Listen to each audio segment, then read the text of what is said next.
Hey guys, it's Leesh, and welcome to another episode of Car Confessions. Guys, listen, I was trying to record earlier, and I'm on the east side of New York. If you know anything about Manhattan and the east side, it is crazy over here. Just getting in and out of traffic alone, bananas, like straight up bananas. But luckily, I'm heading towards the west side of town, and hopefully, I'll be in a space where I can actually feel a bit more calm. I try not to record car confessions when I'm in places where I know it's going to be really intense and uh the actual driving situation is going to be wild, but sometimes you just can't control it. But nevertheless, here we are. How are y'all doing? I'm hoping you're doing well. I hope things are going well on your end. It's crazy. We're entering March. I can't believe we're entering March, but at the same time I can. Like, I feel like time and space is all over, right? Like, it's like 1 minute, it feels like things are like going slow. The next minute, like feels like things have just like flown by. It's hit or miss. Like, you just don't know. But here we are. Yeah. So as we enter March, I'm just thinking about the newness of things in our lives and how we approach things moving forward. Because when I was attempting to record this earlier, I was talking about the fact that, like, January is a weird time to celebrate the new year. Because it's like everything is dying or dead at that point. There's nothing new or rejuvenating about January. I mean, no shade to January, like no shade to the month, but it's just like there's like I don't see how this is a start to something new, right? So for me, March is my time of year where I am getting it together. I am making those new, choices in my life. And really looking towards the goals that I have set in place, yada, yada, yada. And, everybody's different. Like, some people still are tried and true to the, new year being January, whatever. But for me, this is that time of year where I start feeling like, okay, there's newness coming around, you know, um, things from the past year, in air quotes, you know, I can say goodbye to, and now I'm moving forward with this newness, meaning a new year. And I think for me too, this whole idea of really ringing in 2025 at this point in my life, at this point in time, um, is even more encouraging to me because sunlight, right? I feel like the sun is coming out more, and it gives you a reason to get out and do things and feel like you're a part of society. Because I'm telling you, when it's the dead of winter, I'm not trying to go anywhere. Like, I'm not trying to do nothing. I'm gonna go home after work or wherever I've gone to. Any other extracurriculars, it's very few and far between that I'm gonna do them. I've been trying to change that up, and which I have.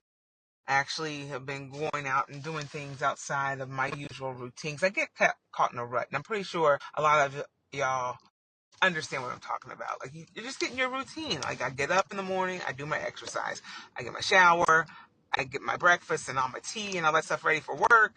Then I go to work, right? And then I come home, I cook dinner. I have dinner with my family. We chalk it up, talk about what's going on, this, that, and the other. And then there's the shower for the evening, and then I'm in the bed. I try to watch a few things on television. If that is more so my wife watching television, I'm not really a TV person. Then after that, it's a wrap. I'm going to bed, like, and then I do it all over again. So I'm trying to change up my routine, y'all. I'm trying to really, do things a little different and not get, not allow my rut and my, habits of my usual every day just be the thing all the time.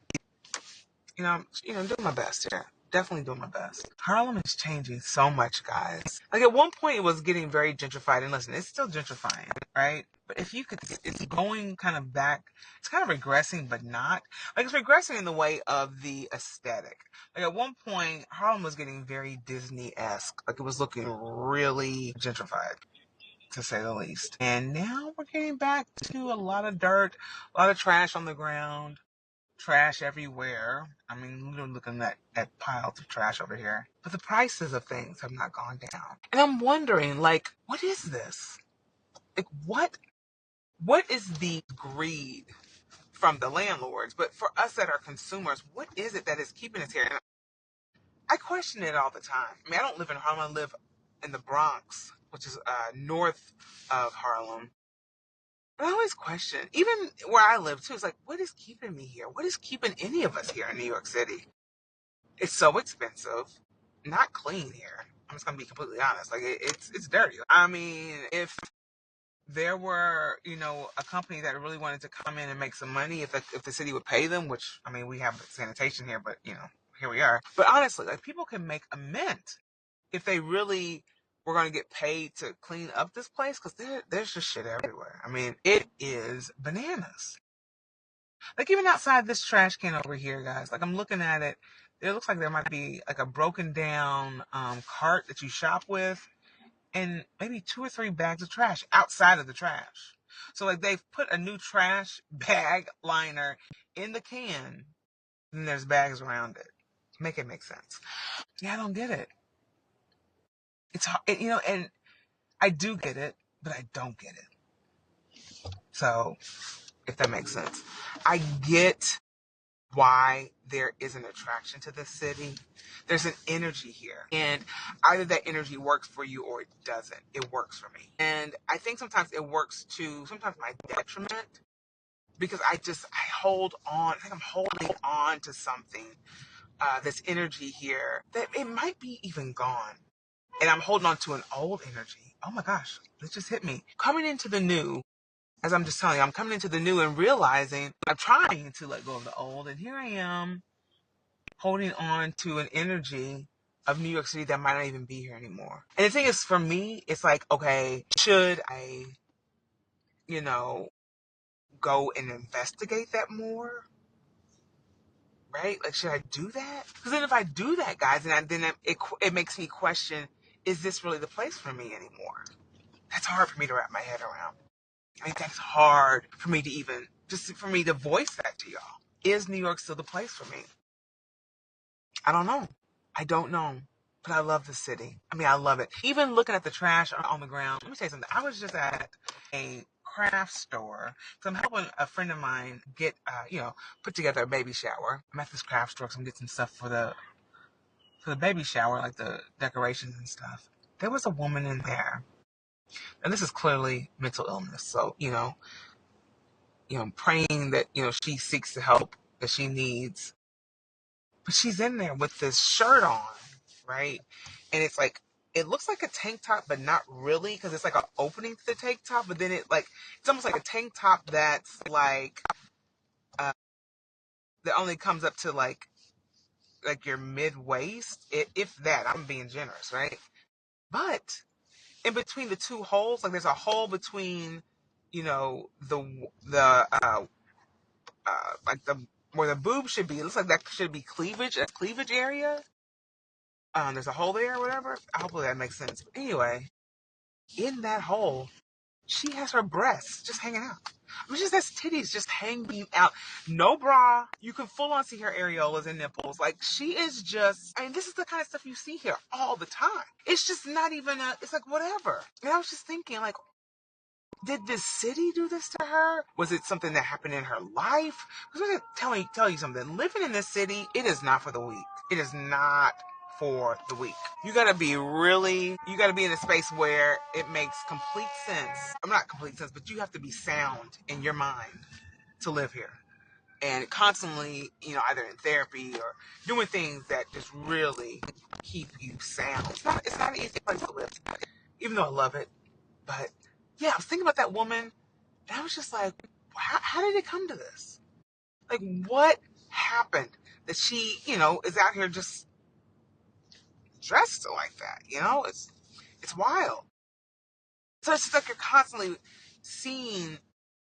It's like a raw. That's what it is. It's the rawness of New York City that sometimes is so intense that it really just takes you. It's a whirlwind.